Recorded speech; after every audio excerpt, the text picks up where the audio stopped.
All right, so we've seen how a new appointment works, and now we're going to look at how you create a new meeting.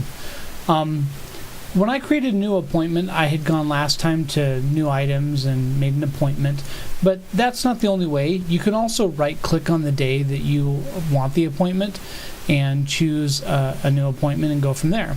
So that's how we're going to create a new meeting request also. So I'm going to make a meeting request for December 31st, 2014.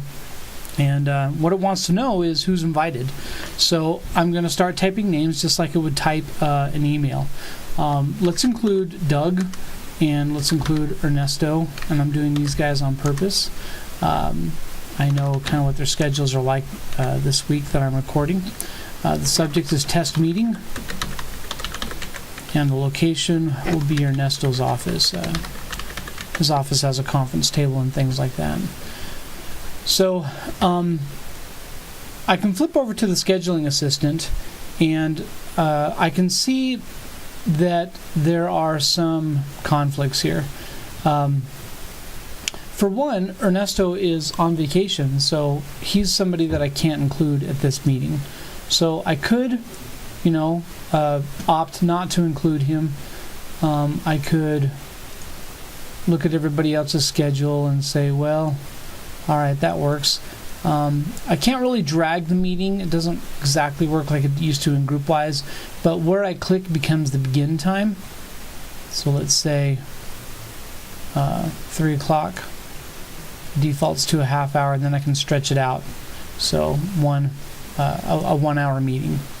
To get back to the view I was at before, you just have to click the appointment button and then you're back to scheduling. Notice that the time has changed to the one I had picked in the scheduling assistant. Now, Ernesto's office isn't a schedulable room, so and he's not going to be here anyway, so I need to find a room that the three of us could meet in. So when I click on rooms, it shows me all the rooms that are in the ORM address book. I would want to meet somewhere here in the city center since that's where we are, and maybe I could choose the admin services conference room or the exec staff room. I choose it not by single clicking but by double clicking so that it shows down here in the rooms list. Once I'm satisfied with that, I'll click OK, and I should go back to the scheduling assistant to see if it's still free. Yeah, it looks like it is free. Now, don't quote me on this, but I believe if it's not free, I get some sort of notice or text. But not a whole lot's going on at the last week of the year, so that's a safe bet. If I wanted to, I really could rename the location here to exec staff room, and that will not actually change my selection because the room has gone up here to the to field. Like an email, I can compose the body of this message any way that I want to. I can prepare people for what they would need to bring to the meeting.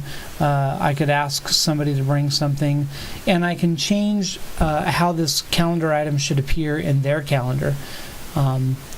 It will make all three of us, plus the room, busy, and maybe I want a reminder to pop up 15 minutes before the meeting. It doesn't take long to walk there, but maybe if it required some driving, I would want to allow more time for that meeting reminder.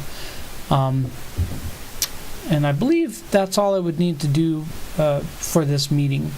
Once I send it out, it'll show up like an email, and as they accept and decline it, I'll get other things in my inbox.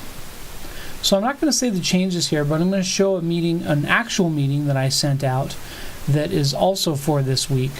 You can see in my inbox that I've created this sewer base rate project collaboration meeting, and the conference room has accepted it. If I click on that, you can see that it's accepted the meeting. Lane has accepted it, Neil has accepted it, Tyler has accepted it.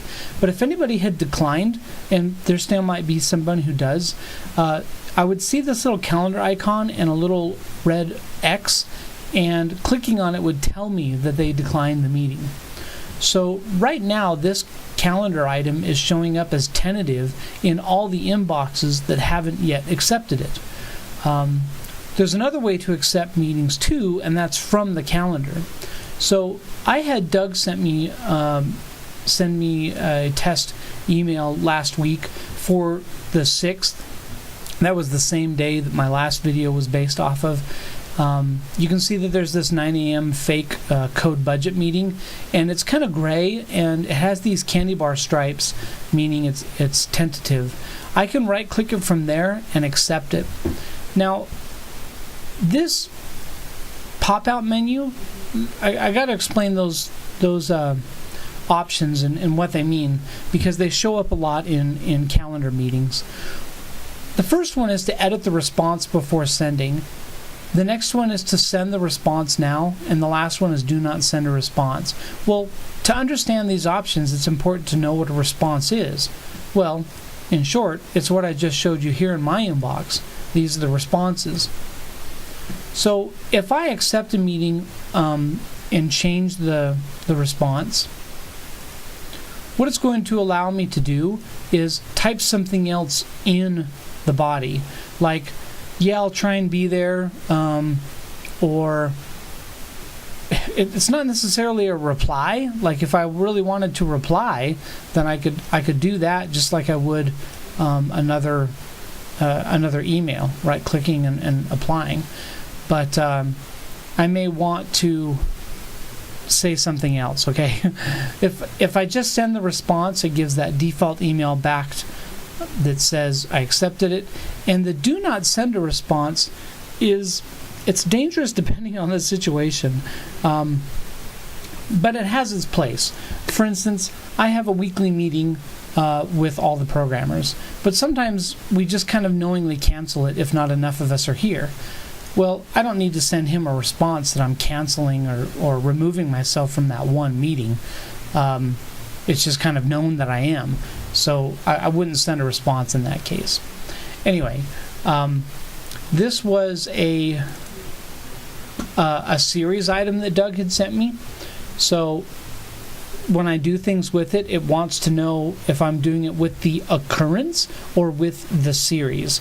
So I'm going to open the entire series and see what he has.